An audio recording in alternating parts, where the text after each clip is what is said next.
Welcome to What She Does, the podcast that takes you inside the working lives of everyday women shaping the world around us. I'm Leanne Starr. And I'm Annie Sinzinger. And each week, we sit down with someone who shows us not just what she does, but how and why she does it. Plus, find out if you fit the same mold to grab the same type of gig. Let's discover What She Does, starting now. So today we're talking to Abby Higginson, and she's a former managing editor of a magazine who transitioned into her own bookkeeping business. And she now handles the money of everyone from musicians to business people throughout Los Angeles. Hi, nice to meet you. So I guess my first question is, what does a bookkeeper do? Bookkeeper keeps books. In the simplest terms, but in books, we're talking about financial books for a company. The expenses, the income, everything financial for a business. All right. In simplest terms. That is the simplest terms. So, can you tell me, is there anything that's happened to you as a bookkeeper that is particularly weird or strange or unexpected? Oh, wow. Well, there's a lot of weird things that happen. Mostly, it's trying to figure out the mistakes that the owners make when they're trying to be helpful. Or it's a new client and they say, oh, it's a really simple company. I don't have a lot of transactions. And you go in and it's just a tangled mess of things you need to undo. And they have 10 credit cards and a bunch of bank accounts and closed bank accounts that still have balances on their books. And they haven't filed taxes in 5 years, and it just is just this. You'd be surprised. I've had a lot of people like that. It's a mess, and it's always the people who say, "Oh, it's easy. It will take you, 2 hours a month to do," and but there's people who just don't pay attention to their books. They're busy with their business. They want to run a business. This is usually the last thing that they think of is keeping track of their finances. They're trying to stock inventory, or they're trying to take care of their customers, or they're trying to set up a storefront, or create an inviting restaurant. The last thing they want to do is keep track of their expenses. So I understand that. It's usually a boring part of their business, and they just don't want to deal with it. It's a headache. So, And so I was also going to ask, what's the difference between a bookkeeper and an accountant? there's, technically speaking, a bookkeeper is more of the day-to-day transactions that happen in business, recording income, recording expenses. An accountant is usually the person who comes in at year end, does your taxes. Accountant usually can do analyses for, depending on what a business wants to do. But there is a fine line. For some of my clients, I do run business analyses and projections. I don't do taxes primarily because I find that to be a conflict. I don't believe that if you are doing bookkeeping for a company that you should also do their taxes. I think there should be two different people doing that. I think it's conflict if you have the same person doing both. why is that a conflict exactly? I mean, It's because it's too easy for fraud to occur. okay. Okay. Yeah. I think you need to have that. If you study accounting, and I've taken all of the accounting classes to qualify for CPA exam, and you do take a couple of fraud classes, and there is a lot of attention given to separating stages of accounting processes. Now, granted, it's a lot easier done in a larger company where you have an accounting department, Mhm. where you have a staff of people handling different transactions. In a smaller company, the easiest way to do it is have one person doing your bookkeeping and another person doing your taxes. Usually you have a CPA at year-end doing your taxes. The easier way to do it, but you need to have two separate people doing it because otherwise it's too easy to get away with something, and, just for peace of mind. And honestly, I have business insurance, I have business liability insurance, and my insurance would not cover me to do both, and for a good reason. It's just Yeah. too much of a liability, Mm. and I No, tell my clients that they should never have the same person doing both. that's ethical of you. You Well, but it's mentioned But it's true. I you you know, it's I was gonna ask you, Abby, you mentioned that you have a number of clients, uh, yeah. your clients, are they, like, small like, how small a business are we talking to what's the largest size business you handle? A lot of times when people talk about the size of a business, they talk about dollar amount. And for me, I don't judge the size of a business by the dollar amount of revenue that they earn in a year. For me, the size of a business is the number of transactions they generate, the number Mhm. of employees they have, because that's the amount of hours I put in Mhm. on them a month. Um, the smallest is a sole proprietor, and I put maybe 2 hours of with him a month, and he's my smallest client. Okay. And the largest, let's see, she's got, I think, 5 full-time employees and probably 20 part-time wow. employees. That's Yeah, significant. yeah, and, it's pretty fast moving, a ton of transactions every month, like a ton, and it's a pretty fast-paced business. And then everybody else is somewhere in between. Mhm. Mm. Now, I know a little bit about the answer to this question, but what did you do before you became a bookkeeper?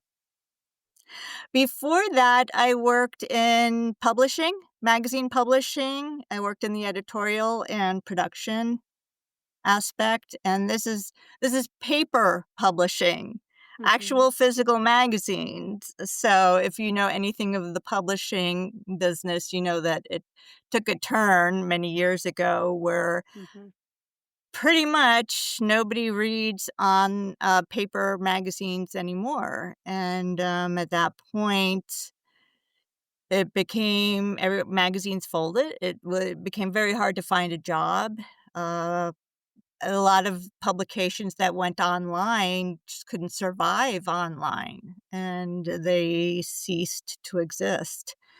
And, at that point, I realized I had to make a career change, and my sister-in-law, I was just helping her out in her office with she has an marketing, company, and I said, "Is there anything I can do in your office?" And she said, um, "Why don't you come and help me with my book?" So she showed me a little bit about QuickBooks, which is an accounting software, Mhm. and I went and helped her a little bit, and I'm like, "Oh, this is interesting. I could probably do this."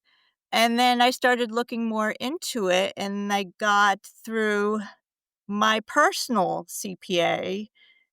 I asked begged him if he knew anybody who needed help, And he turned me on to someone who had a bookkeeping company, and I went and worked for her part-time for a little bit and learned a little bit more, and from her, she told me that if I was really interested, I should start taking Accounting 101 classes to learn more about accounting, which I did at a local community college. And I actually didn't last that long with her, it wasn't a good fit, but from that point, I knew enough to, strike out on my own, and I had a small client who is actually still my client, and, from word of mouth, I picked up others. But from that Accounting 101 class, I took another class, and then another class, and then another class, and I kept going and going and going, and I actually had the goal of, Leanne Lewis' story, of sitting for the CPA exams and becoming a CPA, but that was derailed by COVID, as a lot of plans were. I'm sure everyone had plans derailed by COVID. Um, the There's 4 CPA exams, and they're all held in testing centers, and anyone knows at that time everything was closed. All the testing centers were closed, and at the same time, my clients became suddenly very busy. Everyone was worried. Everybody wanted analyses, reports. They wanted to put together PPP loans, if you remember Oh, those, and Yeah. yes. Yep. and we were pulling together, reports and payroll reports and, uh, everything. It was just I was working tons more hours, and everybody needed help, and, you know, sidelined my studies altogether, and but during all of this, I realized, you know what, this is what I really like to do. I Abby, is there a busier time of year for you, like, for your work, or is it, like, a constant? No, there definitely is a busier time of year. Definitely towards the end of the year, I would say it really picks up around Thanksgiving, because at that point, some of my companies, especially the larger ones, they want year-end forecasting so Mm. they can start planning out year-end bonuses for their Mhm. employees. Oh, okay. Um we start getting for those who are doing profit sharing, I need to start doing the reporting for profit sharing, sending them out to their companies who handle that. Um, and then, of course, come January, that is the worst. January is just the hell month, because Oh, then there's wow. 1099s, there's W-2s, there's CPAs start leaning on you, when am I gonna get all the information for taxes, even though they don't need it yet, but they start, sending out so Mhm. like I would forget, you know, and then there's, sales tax for Q4. Everything is due in January. Um, it is really the worst month of the year for me, for a bookkeeper. And then it kinda once you start checking off all of those boxes, it just kinda slows down a little bit, but then it picks up towards tax season. I used to have a CPA client that I would help do taxes with. I don't anymore, and that was just a grind. Wow. It was like 24/7 for weeks. Weekends, I mean, 24/7. It's I couldn't do it. If that were my job, I couldn't do it. It's hard during tax season. So, but yeah. But those are my busiest times, year-end and January. Now, I was going to ask too, because you have your own employees, but um, Mhm. is it hard being a woman in this industry at all? No, not at all. Um, I think it's one of those, like, I like to equate it if people want a better understanding, because not a lot of people understand the financial side of a business. So I like to equate it between a doctor nurse, because some people understand that a little better. Like if you're ever in a hospital for anything, you have a nurse who you see every day, all the time, couple times a day, right? Yeah. Checks your vitals, sees how you're doing, gives you your medicine, so on and so forth. A doctor will swoop in, do your surgery, and is gone. And that's it. This is kind of the same relationship. You see your bookkeeper all the time, knows what's going on with your business, knows the income, knows the expenses, knows everything, checks everything, and then the CPA comes in once a year, does your taxes, and goes. It's pretty much the same relationship. So, and again, you have that same kind of traditional gender divide, where nurses traditionally tend to be women, doctors Yeah. traditionally tend to be men.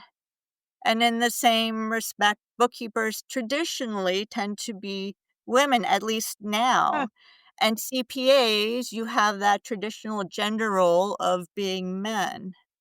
I mean, it's more open now where there's a lot more CPAs who are women, but still, you know, people expect a bookkeeper to be a woman. And I Huh. don't know why that is, but it is. In any business I've ever worked with who has bookkeepers, or a CPA firm who has bookkeepers on staff, they're all women. Huh. All of them. Is there also the pay disparity where a CPA will make more money than a That bookkeeper? I don't know, but I don't necessarily think so, because CPAs are in high demand. And I think if you're a CPA, regardless of sex, they will want you. And it doesn't matter what, if male or female. I think they will pay whatever they have to get you. I don't think it matters if you're male or female, So, because they are Abby, in very high demand. Yeah. I was sort of wondering, so, obviously men and women are able to become both bookkeepers and accountants, and Uh-huh. you didn't see that much different. But what are the types of skills that you think as a woman you bring to your job or to the industry that may be different than men, maybe better than what men might bring, or are just naturally what you bring to the job that makes you successful? Um, I think definitely the communication part.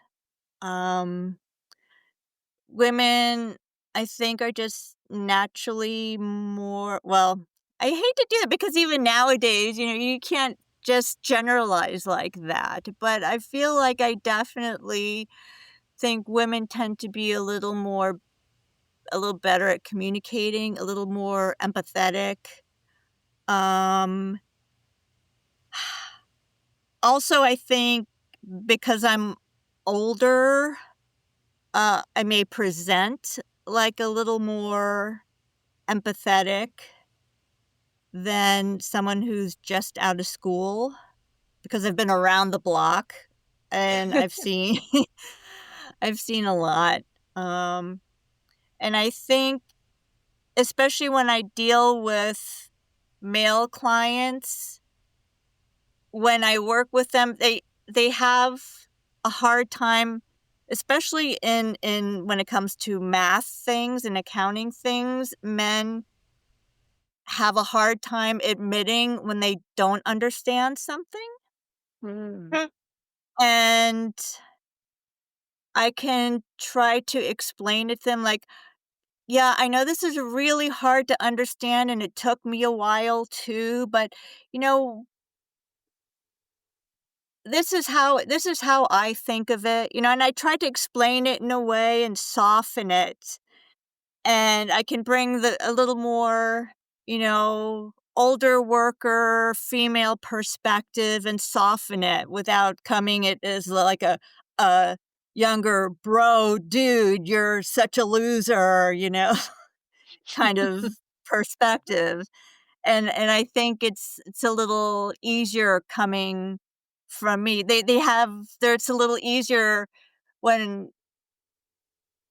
for me telling them they don't know what the hell they're doing than from a 20-something guy telling them they don't know what the hell they're doing. I can soften that information. I'll say, Wow. "Oh, yeah, I know this is really difficult. You know what? Let me take care of it. I'll get you right back to where you need to be, and it'll be perfect. Don't you worry about it." And they'll accept that, better than some guy saying, "You know what? When you don't know what you're doing, dude, just, it just Um, it's a combination of age and being a woman and just having the experience of working with people and knowing where they're coming from and where their insecurities are. Wow, it's like therapy. You know, Um, well, traditionally boys are supposed to be good at math, yeah. you know? And if boys or men are not good at math, then they feel like, they're being unmanly. Wow. It's serious. Yeah. Can, Seriously. is there any one thing that you think people misunderstand about your job? Yeah, absolutely. How difficult it is and Oh, how time consuming it is. yike. Okay. Yeah. And I don't mean difficult in the sense that it should be easy. I use QuickBooks, and QuickBooks is sold on the idea that it's very easy to use for the average person, and it is. It's very easy. It can also be a very complex software for it's very involved. It's a great program for business, all kinds of Mm. businesses. Um But if you don't know what you're doing, it's very easy to screw up. Very easy. And once you screw it up, unwinding it is a nightmare. wow. So I think a lot of people go into it thinking, oh my God, this is so easy. Just boop, boop, boop, boop, boop, boop, boop. And before they know it, they're like, what'd I do? How do I undo it? And some of them don't even realize that something's wrong. Um, I looked back on and even some of their CPAs. I mean, there's CPAs who don't know what they're doing either. I had a potential client that I'm was working on, I was looking at, and they had a balance sheet with payroll liabilities that were huge, and like, "How is this possible?" And I looked historically, and these were going back 4 or 5 years, like, how did your CPA not flag this? And their taxes were caught up to date, but their CPA never said anything. It's like, how did he let this slide? So, like, you know, it's their bookkeeper should have said something, their CPA should have said something. But it's one of those things where the program makes it really easy just to, like, click, click, click, click, click along, and a CPA who just, like, "I'll just do whatever they send me," and no one's paying attention. So from that point of view, it's hard. You need to be on top of it, you need to know what you're doing. You need to enter transactions correctly, and you need to know how to fix them when they're wrong, and how to unwind it and make it right, and that's the challenge. Yike. Um, And that's not that takes a lot of work. So, what advice would you give to somebody who's starting out and would like to become a bookkeeper? Uh, learn well, learn at least accounting basics, and learn the program that you bless you, that you're gonna be working in. Because all there are several different accounting programs, not just QuickBooks. There's a couple of different ones, and pick the one that you're gonna be working in and learn how the accounting that you're learning fits into the program. Um, and that is the best advice I can give. Also, if you can find a bookkeeping company and get at least a part-time job or an internship with them, that's a great way to learn also, on top of taking classes, because there's nothing like hands-on learning and learning with someone. Are there But you things that have you to. have to continue to learn though? Because I imagine uh, certain rules or laws that get passed might need you to keep up with what's going on. Yes, although that's more in the tax realm, Okay. more than in the bookkeeping realm. So again, I don't do tax. That's not my area. Although clients ask me tax stuff all the time, and I always try to answer, but with the caveat, ask your CPA. I am not here to give tax advice. Um, but I do learn all the time. With QuickBooks, you do have a QuickBooks Pro Advisor. You have to every year re-up your certification, um, because they're continually updating the software. So it's a continual learning process. And there are so many ins and outs. I'm always learning new things, always learning new things. And clients, they always find new ways to screw up, and I mean that in the best sense of the word, and I'm always finding new ways. I almost at least every other month, I'm on the phone with Intuit, an advisor at the QuickBooks parent company to figure out how to unwind something because I don't even know how they screwed this up. So I'm always learning something new. And honestly, that's part of what makes my job so interesting. I'm always learning something new. Even after, oh my God, so many years, I've been doing this for a long, long time now. There's still things that I'm learning. And again, that's part of why I love it. It's a lot of fun and I'm learning new things all the time. It's a nonstop puzzle. And so one thing that we haven't asked is like, what does a day look like for you? Like a regular, like it's not a conventional 9 to 5. So what does a work day look like for you? If there It is such a thing as a depends. typical, yeah.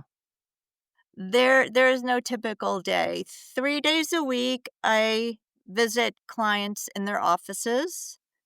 I have 2 clients I go to in person. Uh, 2 days a week, well, actually more than that because I also work on the weekends. I 2 days a week, I work from home and I do Zoom meetings, um, and conference calls from home. And you know we do online remote bookkeeping. A lot of the after the fact bookkeeping I work from home on weekends. Also, there's a lot of times I work on from home on weekends, and that's when I catch up with my business partner. We usually do that over the weekends also because then it's peace and quiet and we don't have to catch up with conference calls and things like that. We do those during the week with clients, those kinds of things. So the average day really varies depending on what day of the week it is and what we have scheduled. So it's always different. There's no boring 9 to 5 ever. It's always every day is different. Okay. Well, that sounds pretty good. So I don't know if you had any more questions, but I think I'm I just had I a quick feel question because, we ask this to everyone because artificial intelligence, of course, is very much in the news. Everybody's trying to speculate how it's going to impact different jobs and everything. So I would love to hear your thought on how either AI in particular would impact how you do your job or how it would impact bookkeeping in general, or any other type of, you know, force that might impact what you do. We've been talking about that for a long time now. The whole accounting industry has been talking about that because there's been talk about AI and just filling out tax forms. You just plug in your information and like boom, boom, boom, your taxes are done. Who needs a CPA anymore? Or have ChatGPT generate a revenue report or do revenue forecasting. Um, but or input your expenses and your revenues. But to be honest, there's still it hasn't happened. It can help, but it gets a lot of stuff wrong, as you've probably seen the jokes with the legal system and generating stuff there. It's not perfect. It gets a lot of stuff wrong, and there's still a lot of, back and forth that an accountant or a CPA or a bookkeeper does with the client. I can tell you from personal experience, QuickBooks, there's a bank feed where when you open the program, transactions are fed in from the bank, and you can assign what transactions and where it goes and match it and so on and so forth. But this has been for years now, and the artificial intelligence will automatically classify it to what it thinks it should be. Most of the time it's wrong. So I don't know. I mean, it's like if you're a small business and you buy most of your stuff from Amazon, right? I mean, is it an office supply? Is it software? Is it I don't know, depending on what your business is, it is a cost of goods sold? What? Eh, Artificial intelligence doesn't know how to classify it. You know because you get the receipt. So there's still a lot that y you're just not gonna replace an actual person yet, not for a while. So, Good. and even meals and entertainment. Is it is it a trade show meal? Is it a travel meal? Or is it just someone bringing food into the office? You won't know, and artificial intelligence doesn't know. That's a So, relief. there's still a ways to go there. Well, you have job So, security. Yeah, So, at least for well, now. yeah, for a while. Yeah. And then, of course,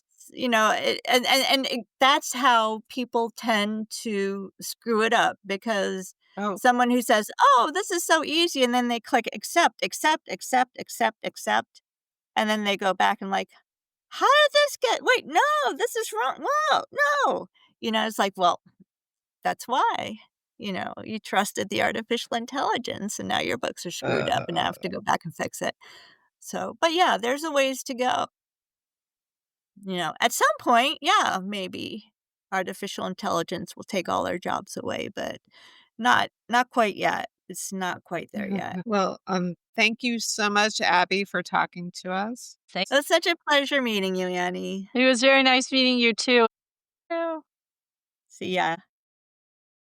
Abby, interestingly enough, made a huge career pivot, which I thought was pretty awesome, having been a magazine editor and then became a bookkeeper. She must have had a lot of transferable skills. Yeah, and I was interested to actually find out what a bookkeeper does, which is different from an accountant. It was kind of, learning curve for me. Well, I think it's sort of an entry level position in sort of accounting and finance, right? I mean, you have to learn the basics of keeping track of financial information, what goes in, what comes out, whatever that financial story is, you need to keep it clear and straight. Yeah. It's a lot about catching errors and and there's a lot of input between you and the customer. So. Yeah, I think that bookkeepers really work with like smaller businesses. It seems like, I mean, based on our conversation with her, she talked a lot about the individual clients she had. So yeah. I think that's very different than an accountant who may work for a larger company, some of your big corporations and things like that. So. And it was good to know just that she will not be hopefully replaced by AI. No, but she does use a lot of automation tools. So if you think about things that make her job easier, so knowing things like QuickBooks and probably also taking some classes ahead of time, like you don't have to have a degree necessarily, but at least as an entry-level position, you should know some of the basics of accounting. And so the person who would really relish a bookkeeping job is someone who likes order. Oh, yeah. Very methodical, very reliable. Yeah, definitely about order, because you have to kind of keep that information very clear, right? I mean, you don't want to get in trouble with the financial police. Yeah, you would not want to be audited. But it's also, I think, somebody who's a strategic thinker, somebody who likes logical puzzles. So it seems like even if it's sort of methodical and regimented, it does pay pretty well. Yeah, actually, if you think about the national median salary for this job being around $49,000 a year, you can at an entry level make anywhere between $38,000 to over $75,000 a year. I mean, that's a pretty decent salary. Yeah. I mean, for entry level, honestly. Yeah. But experienced professionals actually with 5 or 10 years of experience can make over $90,000. So yeah, it's a nice steady job with good pay, and obviously depending on location pays more because of cost of living, but it's a pretty decent steady job to have. Yeah. That's good. Yeah. And so, I mean, it's not like a flashy job, but it's true that you are the backbone of businesses. And that's a certain amount of responsibility that could be appealing, I think, to some people. Yeah, it's not glamorous, but it's just an important job to have. Yeah, works for me. Thanks for joining us today. That's what she does, and maybe what you could do too. If you like what you heard, make sure you follow What She Does wherever you get your podcasts.